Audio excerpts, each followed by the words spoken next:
Hi all. Who's there? Anyone there yet? No problem. Hello. Nice to see you. Hello. Lovely to see you. I'm a little bit early. We're just waiting for Jillian to join us. Can you hear me all right, guys? Can you hear me? Just let me know if my sound is okay. Hello, Gerald. Gerald, is my sound okay? Great. How's everyone been today? It's a beautiful day outside, so thank you for taking the time to join me. Well, to join Jillian. I'm so thrilled to have her here. I don't know much about Jillian. I know that she's a brilliant meditation teacher. I know that because many people I know have been taught TM meditation through her. But I don't personally know much about Jillian, and I try not to know too much because I think it's really nice to come. Hi, Doris. Hi, Irene. I think it's really nice to come to things fresh without any preconceived ideas, so that we're both experiencing Jillian's message together. I really enjoy that. So hopefully today you'll learn about. Jillian's just joined us actually. So hi, Bit. My husband's just joined us too. He's at the office. Jillian now. Nice to see you, Bit. Nice to see you, everyone. And guys, any questions you have for Jillian, please ask them. Hi, Jillian. Hello. Jillian, how are you? I'm really well. How are you? Really good. I thought we'll have about one person viewing today because the weather is so nice. I thought everybody will go out and enjoy the sunshine, and it will be my husband and my dog, but it appears there's a few more than that, so we're doing good. And also we will, hi, Emily. How are you, darling? It's Emily's birthday tomorrow. Doris. Jillian, it's a joy to meet you. And I was just saying before you came on that I don't know much about you on purpose because I think it's always nice to come to it fresh. But I know you through people telling me what a brilliant teacher you are. That's what I know of you. And that's good enough for me. And a few of our friends have had you on their feeds this week, and I've purposely tried not to watch. Hi, Shalendra. I've purposely tried not to watch because I just want to come to it fresh. So firstly, I'm hoping what people will learn today is, well, a little bit of your story and a little bit about how they can find some calm in this time that might be feeling a bit chaotic and what part meditation plays in that. But before that, I want to learn a little bit about your journey because you probably were not a teenager that was meditating, I suspect. Would I be right? I always sort of say I'm showing my age here when I tell my story. But hello. You're in the same company. 20-something years ago. So as you can tell from the accent, I come from down under. So I actually grew up in New Zealand, and I was living in Sydney, Australia. And so that's when I learned to meditate. And I really didn't have any knowledge about it. And I wasn't exposed to any of that. I wasn't doing yoga, nothing. And I found out about it through a friend. And so this is way before, the days of apps and, mindfulness and all of that. This was when meditation was still sort of a bit weird. Or I thought it was, and I thought it was going to be a bit too sort of ooby-gooby and rice and sandals for me. But this person that I had told me about it was somebody who I really respected. And I thought, well, it sounds interesting, and it's definitely working for this person. This man was somebody who'd had a lifetime of issues around sleeping, and he was insomniac. And so... Oh, that's interesting. So it wasn't such a mental issue the way that when you think of meditation, you often think somebody's going there because they can't stop the noises in their head. But for him, it was more just sleep, which to some level is a noise in your head, but it's different. Yeah, noise in your head at 2 in the morning or something. But so we get many people coming to us about sleep issues. I think it's a huge challenge for people, and particularly at the time, actually. So he had tried so many things, nothing had worked. Learned Vedic meditation, started sleeping. I tired. I was getting to sleep okay, but I was waking up in the morning feeling like dragging myself out of bed. I just like, oh God, I just didn't have a sort of feeling of being revitalized after however many hours sleep I had had. And so, and I was doing a lot of international travel, so I was dealing with jet lag. And so I thought, okay, I'm going to go and check this out. And so I went along to an introductory talk, and it made sense. And there was so much science behind it. So we've got, this ancient knowledge. It's thousands of years old from the Veda, which you know all about, and millions of people practicing it, and so much scientific research to back up what happens when we sit down and we close the eyes. Was it the science part that made your ears spring up? Was that the part that got to you? I think, if I'm really honest, it was, because I came at it feeling like, I don't want a religion. I don't want a belief system. I don't want anything weird. I don't want to join some groupie thing. I don't want any of that, I want something that's going to make me feel more grounded, less anxious, more energetic, more calm, all the things that I was looking for. So, the science, and I think in the age that we live in, science is really compelling. It's really of how we make decisions. And so, it was a factor for sure. And I walked out of that talk and I thought, I'm gonna do it. So I did, and I jumped in, took the course, and started noticing changes really quickly. I started waking up before my alarm clock, and I started, I just felt less anxious. I felt less overwhelmed, and it wasn't like my life sort of changed the moment I learned to meditate, but it was my response to those challenges that changed. I was working in publishing, a startup. I was setting up this business. It was a global publishing company. So I was working pretty hard. I was traveling a lot. I then moved to Paris, London. So that's how I ended up here. And then, did that excite you? Were you enjoying that journey, that publishing journey, and the amount of work that you had to do, or was something missing? There were elements of it that I loved. I loved developing the team. I loved building something. I loved seeing all of that come together. It got easier once I was meditating, I have to say. Before meditating, I don't think I was actually very happy, and I was like I'd been thrown in the deep end, and I felt like my head was going up every sort of, I wasn't feeling like I was on top of it. And I was young and didn't really know. Wasn't that experienced, so it was a bit of a scramble. But meditation really helped with that. And and then a point came where I was like, you know what, I enjoy aspects of this, but I'm not waking up thinking, yay, I want to get in there and do this. And it was like a big sort of wake up call for me. I was like, wait a minute, I've worked worked really, really hard, and it's not doing it for me right now. And I didn't know what I was wanting to do. And but I stepped away from this huge job. Wow. And then I was like, okay, I need to change. That's when I took some time out. And that's when I met up with my meditation teacher, who had moved back he's an American. And I ended up spending months in Flagstaff in Arizona training one-on-one to be a teacher. Not with Knowles. Was it with Knowles? Who was it? Who was it with? Knowles. Yeah. Wow. So one of the most experienced teachers in the world, and so I was very fortunate to have that time. And I it was a big sort of shift from running a international publishing company to now I'm training to be a meditation teacher. How were your family about that? I think at first they were like, what are you doing? And yet they could see that it was something I was so motivated about and excited. And I think they just sort of had to sort of trust, okay. Because, it seemed like on the surface, probably not quite, wasn't, where they had seen things going.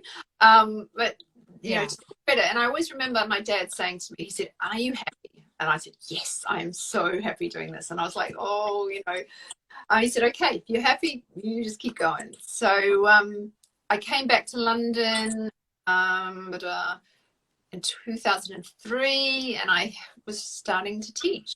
How was that in 2003? How did you find I respected found people? not as easy as now. I felt like it was a bit like pushing on a closed door for, you know, certainly going into organizations. They weren't really talking about stress and mental health and, you know, mental health awareness. That wasn't, you know, so how long ago is that? That's sort of 17 years, and it was not top of mind.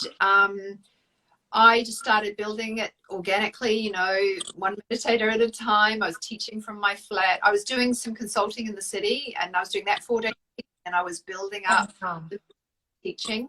Where was Michael? Where was Michael? So Michael is American, and we met, this is my partner, so we co-founded London Meditation Center and New York Meditation Center. Our base is in London, and prior happening right now, he was in New York every 4 weeks or so teaching.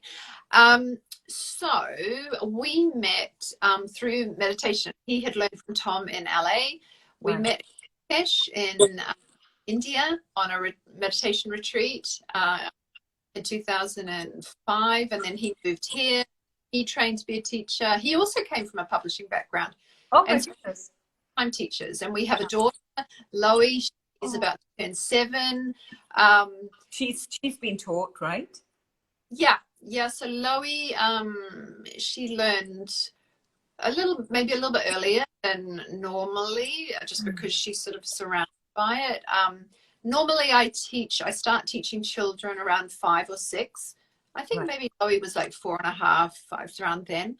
And they learn a little word of wisdom, and they can use that with their eyes open while they're playing, or while you're driving them somewhere, or while I'm pulling her along on the scooter down the street. She can be speaking her special word as and when they want to do it. When they get to about 10 or 11, then they can sit down, eyes closed, and they do, 10 minutes, and then every birthday they get another minute, and they go up to. Oh, wow. So the way an adult practices Vedic meditation is 20 minutes in the morning and 20 in the late afternoon, early evening. Why is that 20 the golden key? Why is that the optimum? It's a really good question. 20 minutes has been shown to be the optimum balance between the very deep rest that we get from Vedic meditation and normal daily. So when we practice this technique, we're resting our nervous system in that 20 minutes many times deeper than sleep, up to about 5 times deeper. Right. And so we want to get that balance right, between the optimum balance between rest and activity, and 20 minutes twice a day has been shown to be the optimum balance. It's a little bit different if you are under really extreme demands like flying, or which we're not doing so much of at the moment. If someone was really unwell and they were going through, for example, I've been working with someone who's going through chemotherapy, and they can meditate more because their body needs it and they can handle it. But normally 20 minutes twice a day. And the great thing about that is 20 minutes is not that long. That's a bit of faffing around on Instagram, and 20 minutes. So we can easily on Netflix is nothing, right? Oh, yeah. So the investment of that 20 minutes is so profound and you're getting such deep rest. It's really a game changer. Yeah. Tell me, what's one of the biggest changes you've seen in someone you've trained? What seems to be the thing that you notice time and time again? More self-confidence. Yeah. Yeah. Calm, not calm as in, oh, hey man, I'm sort of chilled. Yeah, it's grounded, and yet there's a dynamism, there's a liveliness there. They're alert, they're awake. But that self-confidence, that trusting themselves, being able to just know in the moment, this is what feels right for me. That's a huge thing now, right? Where people are in this feeling of instability. You've got to trust and know yourself now more than ever, I think. You've got to know that you've got a plan. I mean, you can't be attached to it, but you have a plan. And if you don't have a plan, it's still okay.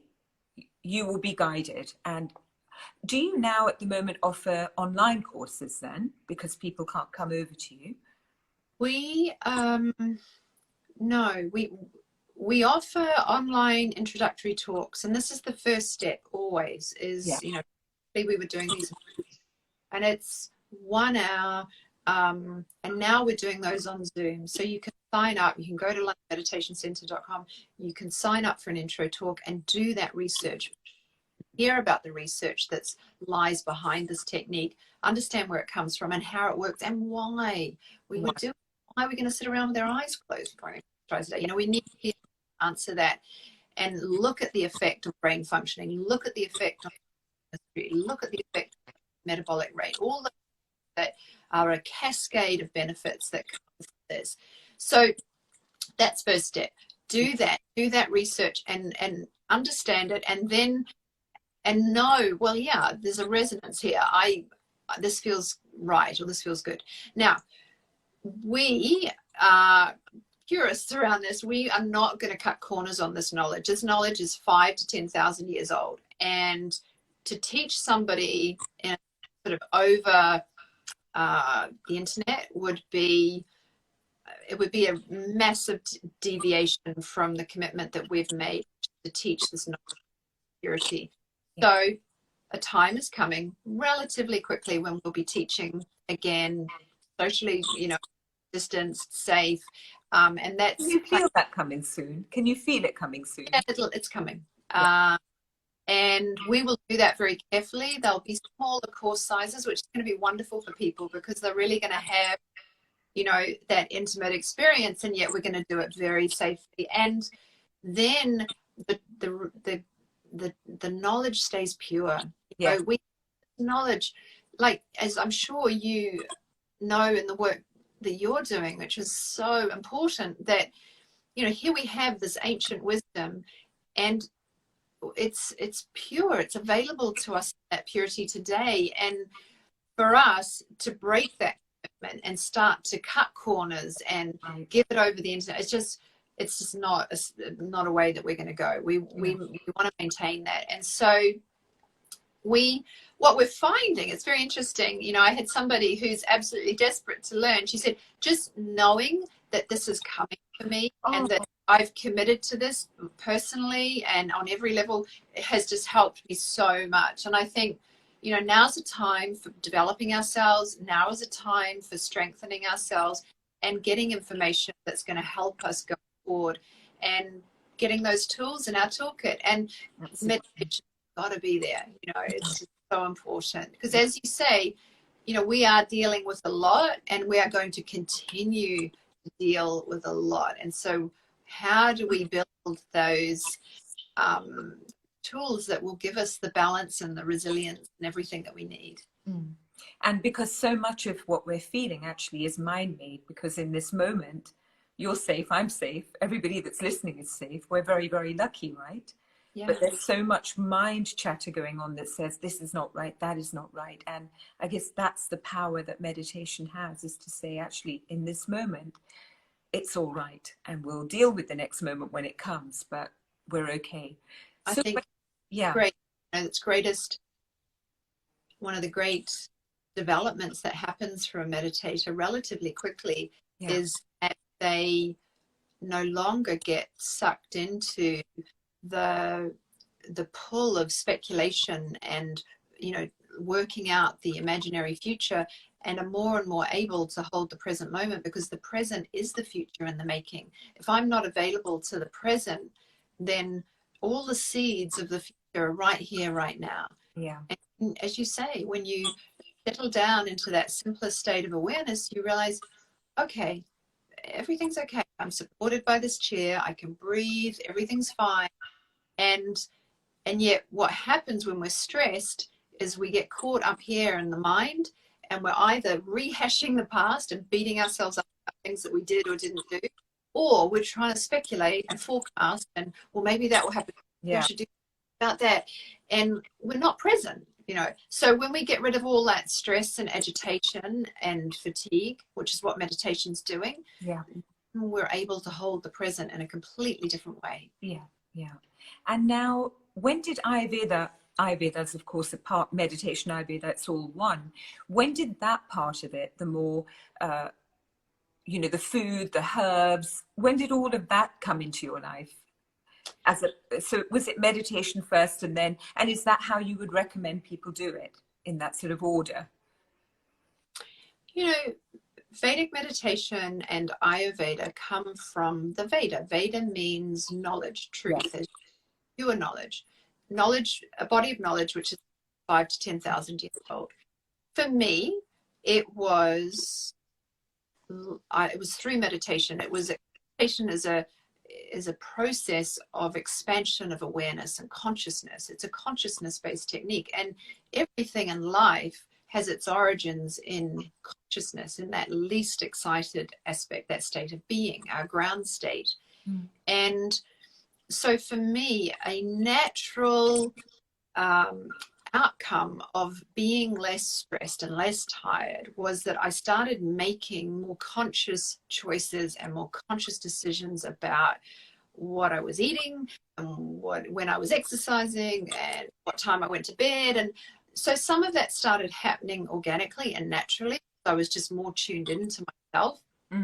And what I see in my students and what I experience myself is that once I became more clear and more grounded, I was available for those kinds of upgrades.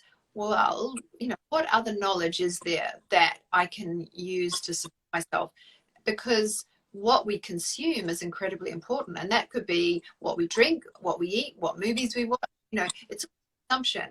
And I was really drawn to Ayurveda because obviously it melds so closely to the work I'm trained in terms of meditation. And I love that we again ancient knowledge that's practical and doable in 2020. And it, simple things that can make such a big difference in our life. Yeah. Now, have you got to the point where if you don't meditate because you can't that day for whatever reason, have you got to the point that feeling is so in you now that it's okay? Like you need it, like we need to brush our teeth, but you're not going to break without it. Have you reached that point where you're so centered in yourself that that's fine, you don't get attached to it? Yes, I mean, I find that I don't miss meditation, and I talk about it in terms of, in my life, I have a number of non-negotiables. I go through a 24-hour period and I get horizontal and I close my eyes, and there's a little bit of sleepiness that happens. Less now because I'm a long-term meditator. Right. I go through a 24-hour period and I hydrate my system and I drink lots of hot water and I eat. And my preference is not to go through 24-hour period without sleeping and eating. Yeah. If I missed sleep, let's say Loie was up all night and she was unwell and didn't sleep at all, I would feel it the next day. Now, I'd be okay. I wouldn't be as creative. I wouldn't be as patient, maybe all those things, because I didn't get any sleep. However, I'd be okay.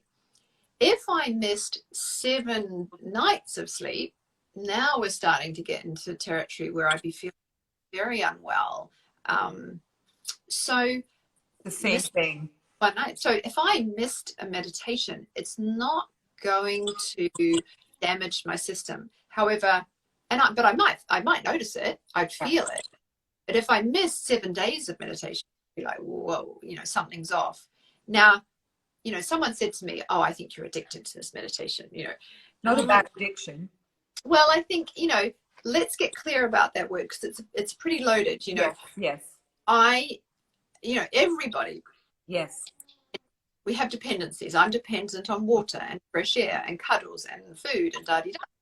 And I'm dependent on good rest. And I, as a meditator, know how to get absolutely efficient, deep rest. So in that sense, absolutely I'm dependent on meditation. Now, we know that there are a whole lot of dependencies which are not so life-supporting, and those we get into the category of addiction, but it's all dependency. So So yeah, I am dependent, and it's in my non-negotiable category. You know, that's how I treat it. Just like I don't fancy going without sleep, and I don't fancy going without eating and all. It's good.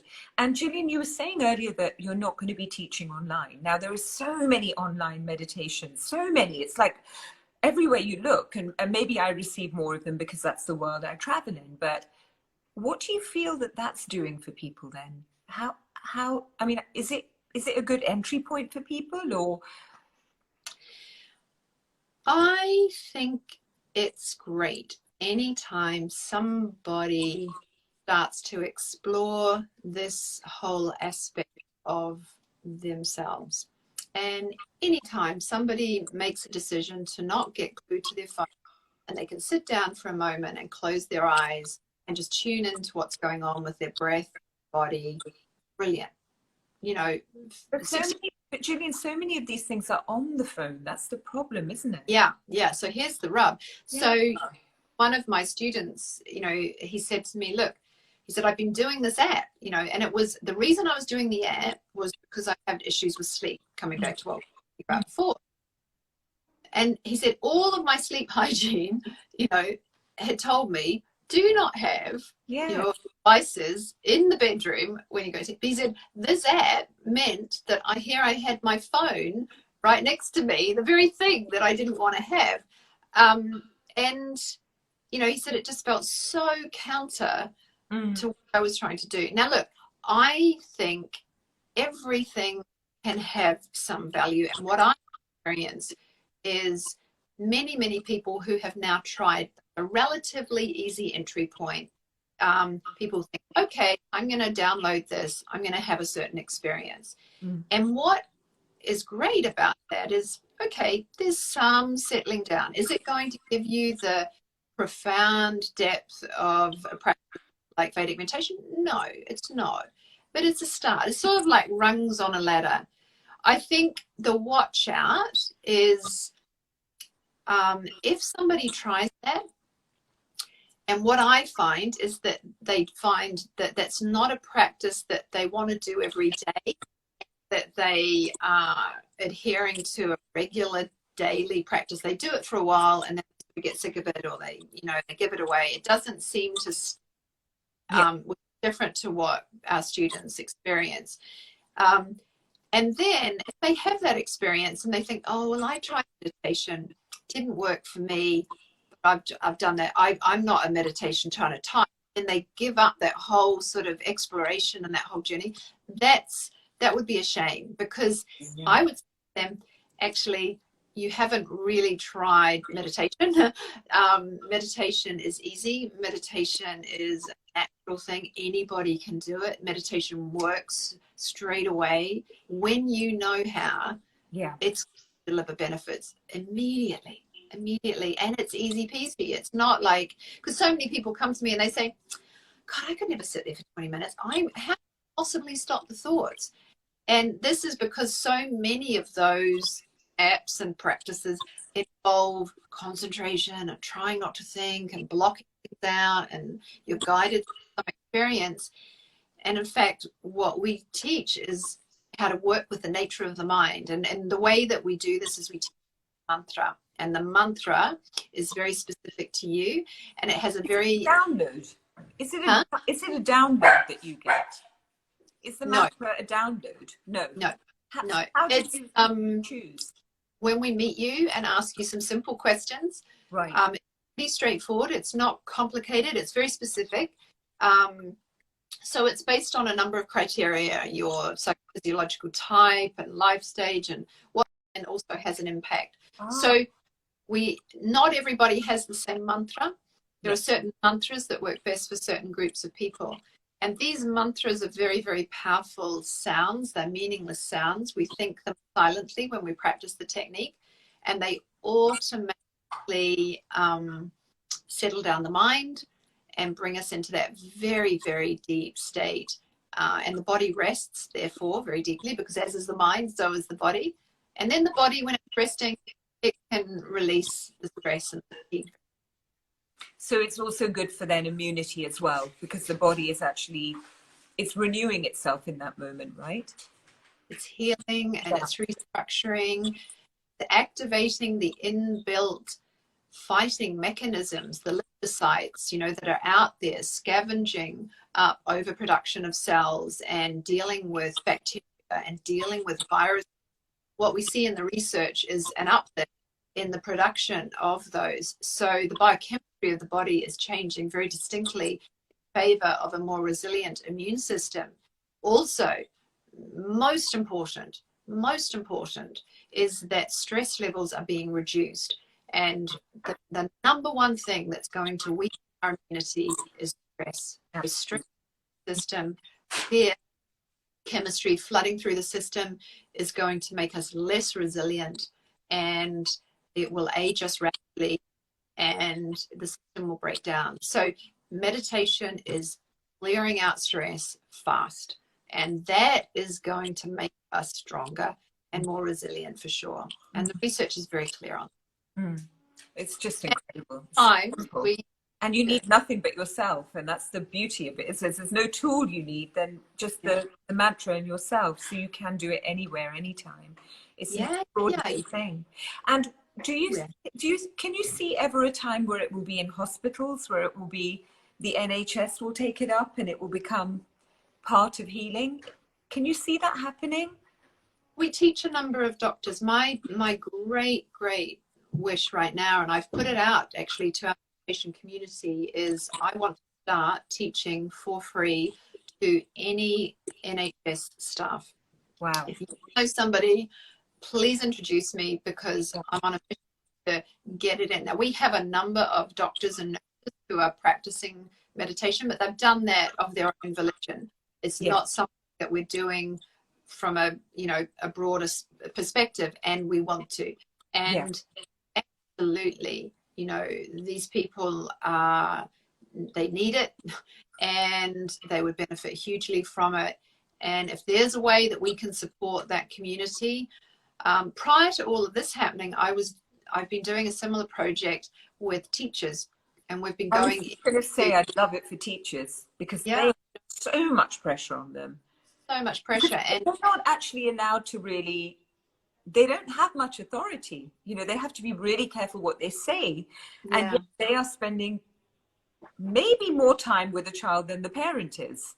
And yet they're quite limited in what they can say, and that's a lot of pressure. I know, because I have a dear friend who's a teacher, few, and they have to really watch their boundaries, but they really care for these children. So how do they protect themselves? They're very vulnerable. So it's great that you're teaching teachers. So you're already doing that. So we've already been doing that. So we went into Lowy's school, primary school, and taught most of the staff there to meditate. And then I went into a school which is right next to Grenfell, and we've done, because there's obviously there in terms of post-traumatic stress, and so how to support these people who, because our children are the future, and how we are as grown-ups, we're modeling the behavior, and we are the ones that they look to. And so if we can be more grounded and less stressed, that's going to flow directly to the children. And the results have been fantastic, and certainly the same principle will apply for the NHS. And if there's anybody listening to this who has any information about who I can be talking to get that in there, please let me know, because I really am keen to do this. I know exactly who you can talk to. It's no coincidence that we're speaking. I know exactly who you can talk to. So I'll DM you afterwards. Right. Yeah. And we're not far from each other, Jillian. You're in Notting Hill, right? Are you in Notting Hill? I'm near Earl's Court, so West London. Yeah. West London. Yeah. We're in Kensal Rise, so we're not far from each other. Yeah. So how are you feeling about this time? You're obviously, you understand we are where we are. How can other people feel a little bit calmer about this time? What would you say would be the number one thing that would help them to just be present, bearing in mind they can't come and learn right now? What would you say? Was it that hold on to the fact that you will learn? come and meet us. Come to a Zoom session and learn about this and start to do your research. You know, now is a really important time for all of us to be evaluating individually those aspects of life that are no longer serving us, and make space for the new, make space for some upgrade. This is what's happening to us collectively. Collectively, you know, there has been a number of things going for a number of long period of time, which has been, you know, it's had unsustainability written all over it. And now this upsurge and change is being forced upon us because we have to start to think about the sustainability of the way we're treating certain people in our society and valuing them. We have to think about the sustainability of the way that we interact with the planet. There's so many layers to this. And so this is the challenge for human beings on a macro level and on a micro individual level. You know, letting go of those things that are no longer serving you and creating space for the new, the things that are going to nourish you, be life supporting, strengthening as you move forward. This is the challenge for all of us. And we can all do something as part of that project. No matter where we are on our journey, we can all refine and look for that upgrade. And that might be in terms of how we take care of our body, it might be how we move the body, it might be what we eat, it might be when we eat it. There's so many, and a big part of it is, you know, do your research, get knowledge. Like these sessions which you're making so available for people are brilliant, because here we are having this exchange and talking about this stuff in a way that helps people to learn and find out what's right for them. So that's the opportunity for us. And this change is, you know, the one thing we cannot stop is everything's changing at all times. So to resist, it's only, you know, what you resist will persist. And so we have to use this time well. You know, what's the story we're going to tell about this? How did we use that this time? Because it's going to shift and there'll be new challenges. Yeah, that's what I would say. And I think in terms of meditation, you know, baby steps, start checking out some of these other things that might be sort of a few, you know, initial rung. And in the meantime, get some research going about, well, here's some stuff that, you know, here's the absolute essence of meditation. I know these guys are doing it. I'm going to go and listen to them. And get yourself in a position where you can start to take action on this when things open up a little bit. And they will. Absolutely. And finally, Jillian, now people may be thinking, I need to get rid of what doesn't serve me, but they're also frightened to leave their jobs right now because there is so much job uncertainty. So in their heart, they may know just before they may have been thinking, I need to get out of that job. It doesn't suit me for whatever reason. But now they're feeling like, but if I leave, what's going to happen? And that is a real fear, right? That's true.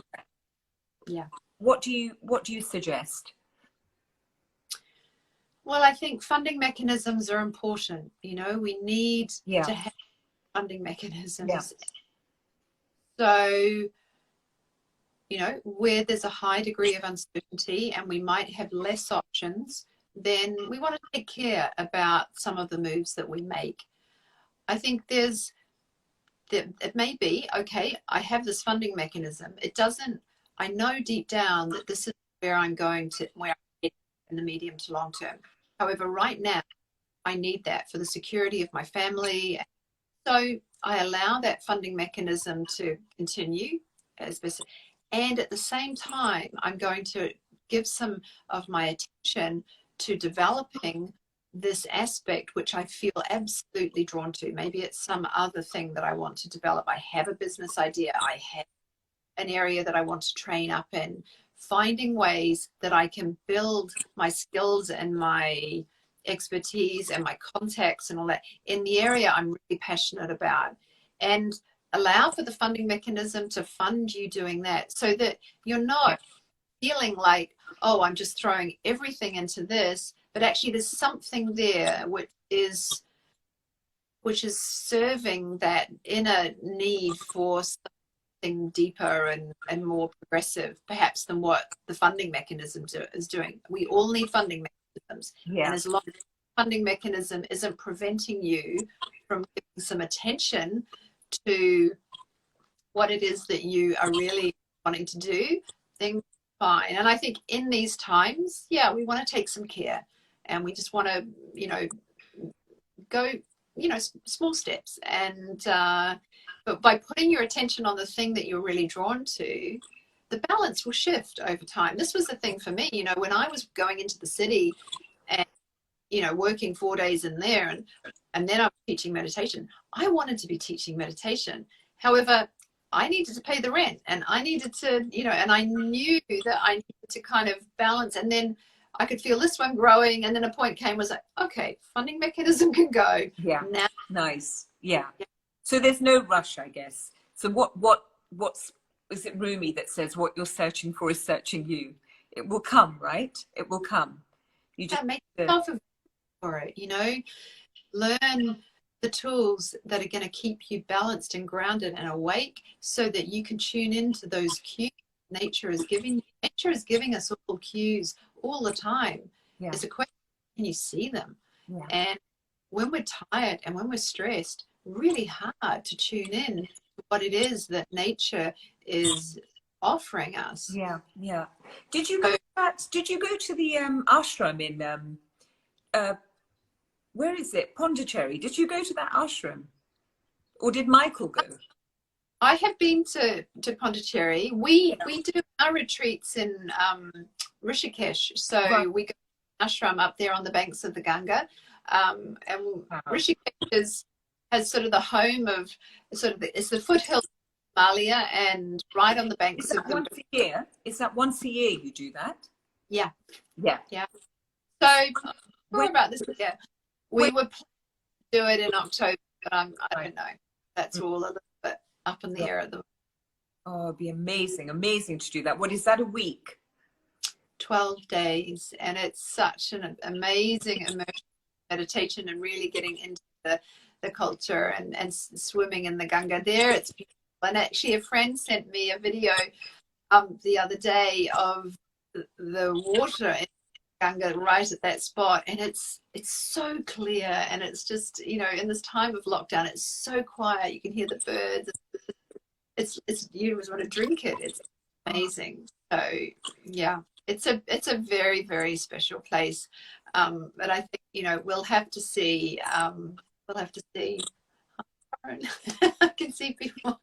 Oh, there's. It will come. It will come. Guys, before we go, is there anything anybody wanted to ask Jillian? I may be a bit late for that, but if you have a question, please. I know so many people, Jillian, who have learned to meditate through you. Oh, Emily, our account manager, being one of them.